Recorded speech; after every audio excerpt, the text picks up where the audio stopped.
Yes, people, reality-based diet, tapping in for a longer conversation. Yeah, I was going to move on from this subject, but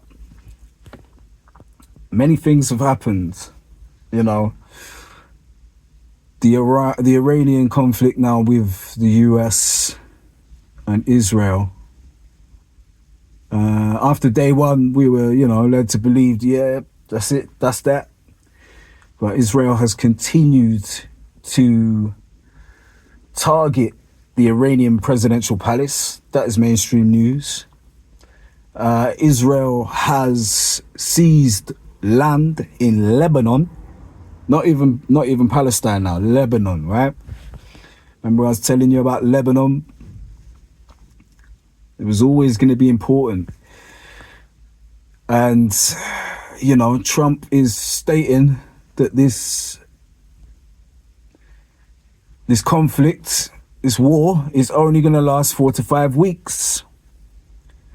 And currently, there's other reports such as airstrikes on British air bases based in Cyprus. So they're talking about Britain, becoming more and more embroiled in this situation.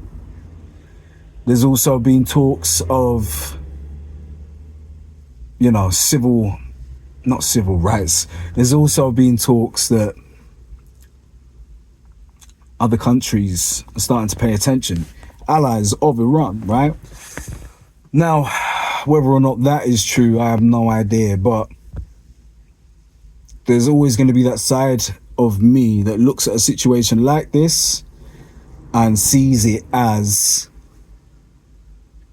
it's a power play. It's something that's been going on for a while. They've been wanting to take Iran out. And by seizing land in Lebanon by Israel, they're much closer to Iran then.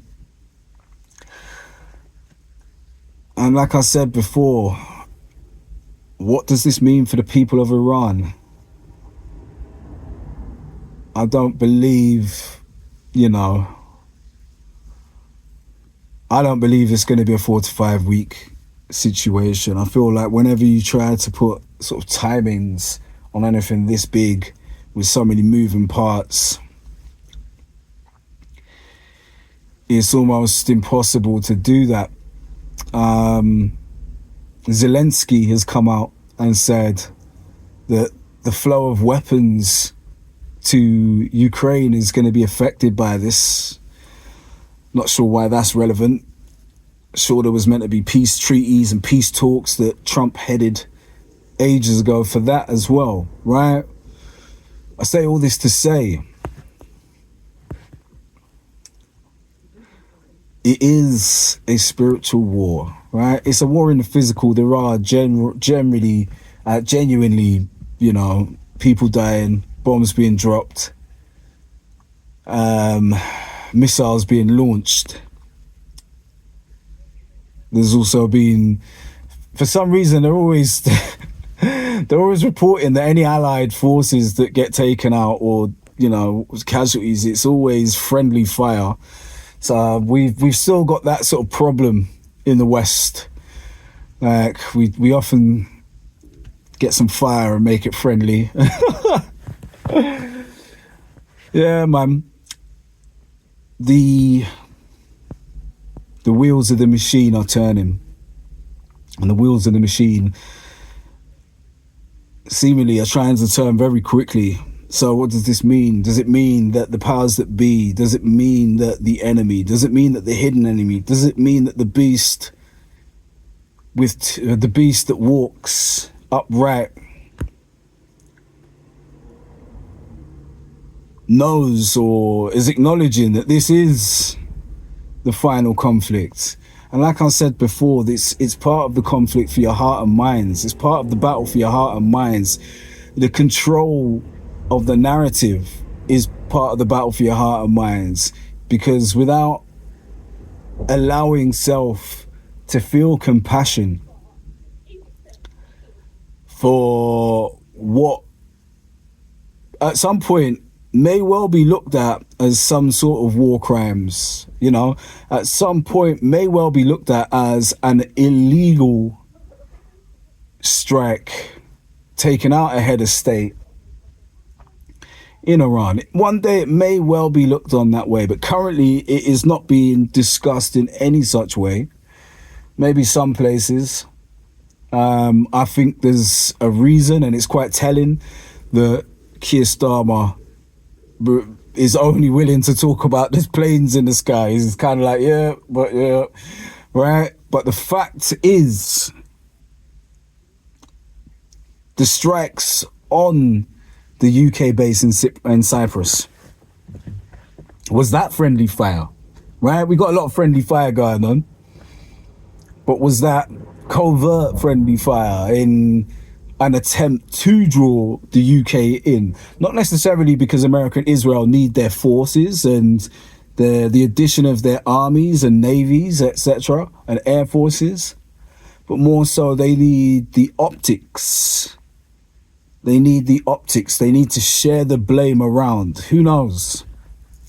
Who knows? We will continue with this, and I will be back later on with a conversation about corrupt churches, right?